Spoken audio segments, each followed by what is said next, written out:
Hi, welcome to the Lifestyle Show. It's Friday the 28th of November. We have a fun-packed show kicking off. It's going to be amazing. First of all, we have comedian Chrissy Charles telling us about his career so far and his upcoming show. Joel Campbell from Global Sport in Colour. Quite a bit of sport news that's been going on. Lewis Hamilton, second-time world champion. Big stuff. Also some sad news, but we'll leave that to Joel to talk even more about. Then we will have Dr. Frank and Errol McKellar. They'll be talking to us about prostate cancer. Errol's actually someone who's overcome prostate cancer and has a real fantastic story, so be sure to check that out because very vital information coming out of that one, I guarantee you. Then we will have Jada Badu and Laverne Thomas of Africa Rising. Fantastic stuff coming there. And then the Lifestyle Music Corner, music videos. We'll also be joined by a Jamaican reggae superstar by the name of Avalanche. So, as I said, fun-packed show, entertainment, education the whole way through. And as I said, it's fun. That's why we're kicking off with the man himself, Chrissy Charles. How you doing, sir? How's it going? I'm all good. I'm good. How are you? I'm good. I'm glad to be here. Happy. Tired this morning, expect to get up early, but I'm glad to be here, man. We're glad to have you here. I actually attended a show where I've seen you perform. So when I heard, oh, Chrissy Charles is coming in, I thought, you know what? The laughs are going to continue. Yeah, man. I think that was Comedy Mania. Yes, Comedy Mania. Rory Styler's Comedy Mania, which was, I think that was back in September, I think it was. Yeah, that's the one. September, yeah, in the Tabernacle in Notting Hill. That was a good show.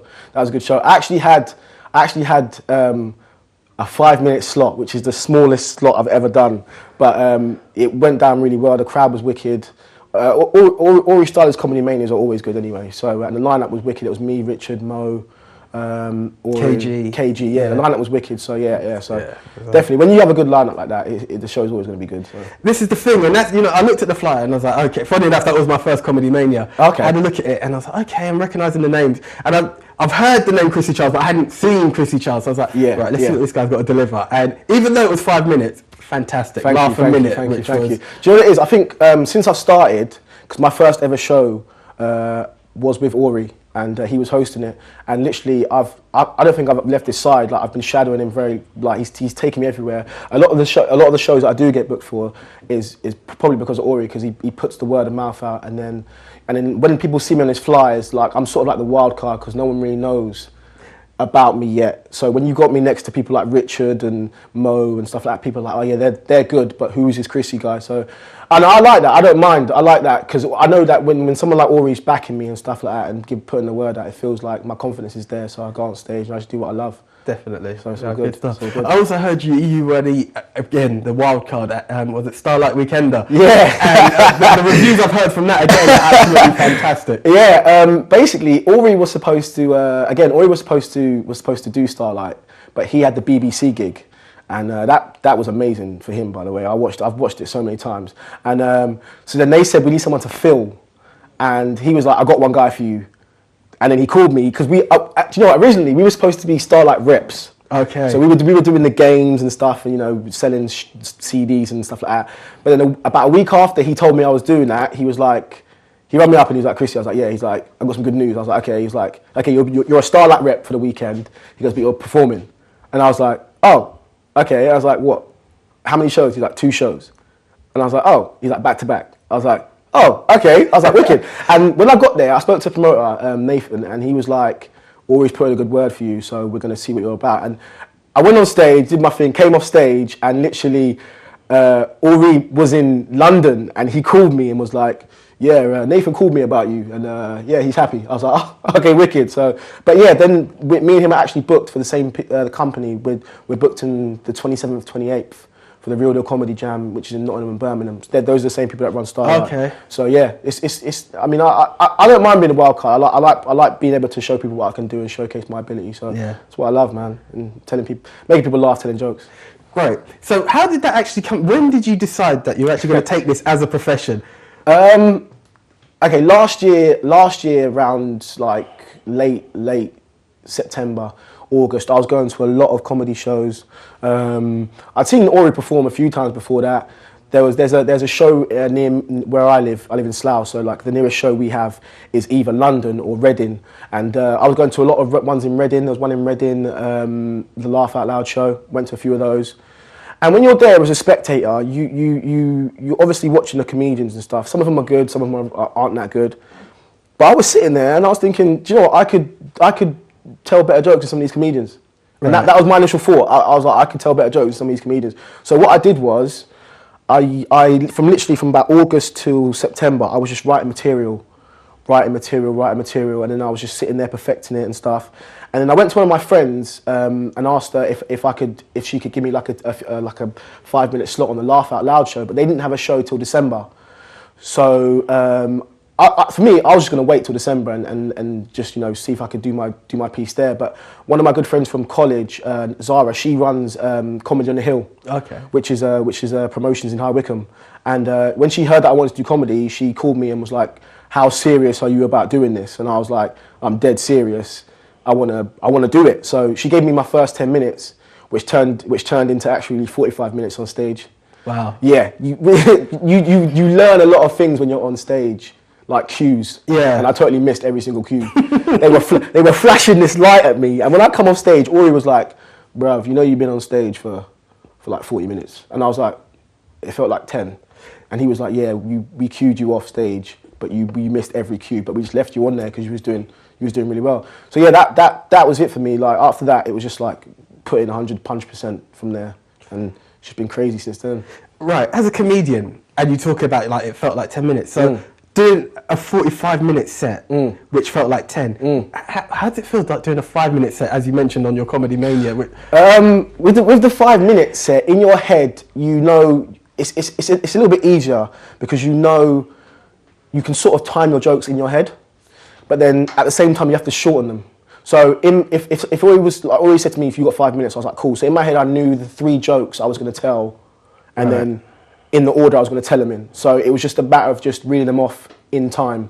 That's what it was. And when I also what I like to do is, before any gig, I like to sort of study the crowd that I'm performing to. And at Comedy Mania, it was a very mixed crowd. At the front, there was quite a lot of older people, and then there was like a lot of young people. So the jokes that I decided to tell were tailored to the timepiece that I had, because I knew that those were the jokes that everyone would love. So it would hit everyone, and everyone would be catered for in that time slot.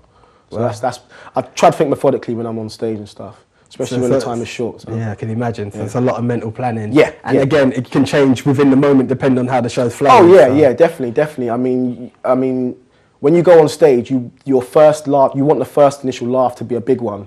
Definitely. Because if you don't get it, your mind goes into overdrive. You're thinking, okay, what am I going to do next? Like, I need to get them on my side quick and stuff like that. So yeah, things can affect your stage performance all the time, but you just got to be able to give 100% and just do what you love. Yeah. That's it. Right. So here we are now, a year's worth of comedy, going around doing it, and you're doing a big one. Your first actual show, the Chrissy show. Yeah.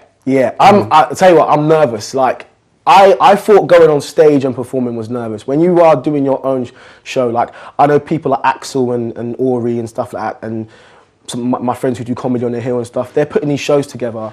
I never knew how much stress it was. Like, my head is all over the place at the moment. I've got flyers up to my eyeballs in my room, posters, I'm going around everywhere doing all this stuff. So it is stressful, but I mean, it keeps you on your toes and stuff.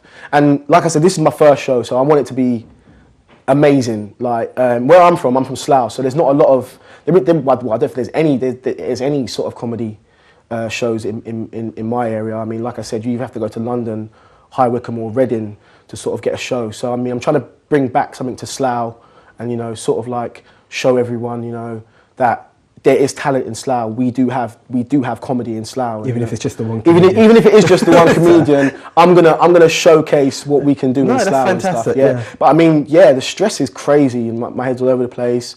But I mean, I think it's going to be a good show. I mean, the feedback that I'm getting from people is crazy. People are, running at me saying they want tickets and stuff like that. And I just can't wait to show people that haven't been to my shows because they can't get to my shows, that now that we've got something here that's local, you can come down and see and, just enjoy yourself and we can have a laugh together, man. Definitely. So who's on the lineup for this show coming up? Okay, so we've got Ori straight away.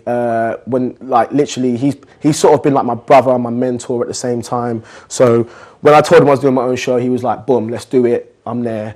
There's another guy called Chris Ashton. I performed with him in North London at Aaron's Bar, and he's a one-liner comedian. So he's very different from the rest of the lineup. But he's so funny. I had to get him on my first show. Then we've got a good friend of mine, Asia Love. She was from X Factor. Okay. So a lot of her following's amazing, like massive, like, and she's very talented. Like, I wanted to diversify the first show a little bit because I want people to know that we can bring in any talent and it'll be a good show. So yeah, definitely got her on the show. Amazing singer, so she's gonna be good. And then the headline is KG, the comedian. I've performed with him twice. Performed with him at Brunel University and at Comedy Mania. Comedy Mania, yeah. So I know he's amazing. Yeah. So yeah, he's a headline act for the show. And yeah, I mean, it's a good lineup. I'm happy with the lineup. I think it's going to be wicked. I think the laughs are going to be rolling and stuff. So yeah, I'm looking forward to it. Okay, so can you just hold your sure, flyer up to the camera, just there, and could you just give us the dates, times, ticket price? Sure. So it's on Sunday, December the 14th. And the show starts at 8 o'clock. It will be in Burnham, which is in my local end. So it's Burnham Park Hall, Windsor Lane, and you can see on the flyer. It's got all the details there. The doors open at 8, and the show starts at 8:30 to 11. So I know black people love to be late, so please try and get there on time. But yeah, I mean, it's going to be a good show. It's going to be wicked. It's going to be full of laughs. I hope everyone can come down and support, and I appreciate all the support that I'm getting for it. Okay, right. Ticket hotline number.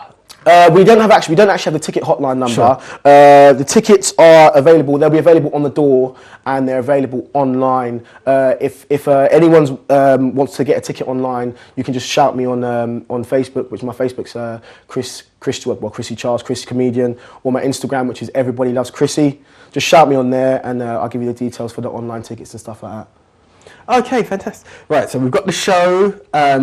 Bookings between that, definitely something to go for. If anyone wanted to hear a small sample of Chrissy Charles before actually coming along to the show, have you got a YouTube link? Yeah. I mean, my YouTube is pretty much Chrissy Comedian or Chrissy Charles the Comedian. Just type that into Google and it'll come up. And I've got a clip on there from Comedy Mania actually, Fantastic. and I've got a few clips on there from the Comedy Store in Manchester as well. Plus my Instagram, I'm always posting on Instagram. I've got loads of clips on Instagram. So the Instagram is Everybody Loves Chrissy, which is easy to remember, and you can go on there, and I've got clips on there of me performing and stuff, and links on there to my YouTube and stuff. But yeah, the YouTube is Chrissy Charles the Comedian. Just type that into Google and you'll see some pictures on there and some videos on there you can sample before you come down and enjoy the show. Great. Another thing, how easy is it for you to find your material? That's it. With me, pretty much, I hashtag everything. I hashtag all my material. So literally, Everybody Loves Chrissy will be on all of my material. So if you was ever to go on Twitter, and sorry, what I meant, like the punchline to your jokes, the storyline behind. Oh, how easy is that? I think with my jokes, I think everyone can relate to my jokes, pretty much. I mean, when I write my jokes, I write them on a day-to-day basis of what I see from day to day and my experiences. Also, obviously being a young black man, I mean, performing to black crowds is my bread and butter and stuff like that. So a lot of my jokes are tailored to the black community. But I mean, I try to write for everyone. So, you know, stuff that people relate to, you know, going out, being around friends, going out dancing, raving, you know, relationships, everything that we relate to and stuff like that in everyday life nowadays. So yeah, I'm not a hard comedian to relate to. I mean, like there'll be something there you'll be like, oh yeah, I remember that, and something you relate to and you'll laugh to. So yeah, definitely. Right, good stuff. Well, I'm looking forward to the show. I'm actually going to see I hope to see you guys down there. Yeah, we'll be down there. And Ori and the whole crew. Yeah, the whole crew coming down. Yeah, I appreciate that. Okay, Chrissy, thank you very much for your time. Thank you for having me on the show, guys. I appreciate it. Be sure to check it out. The date is again, final time? The date is Sunday, the 14th of December, and the show starts at 8:30, guys. And I appreciate you guys having me on the show today. Thank you very much. Great stuff. Right, okay, that was Chrissy Charles. Great comedian. Be sure to check him out on YouTube, as he said, and the show on the 14th. Right, we've got to go to a break now. After that, Joel Campbell talking all things sport. Catch you then.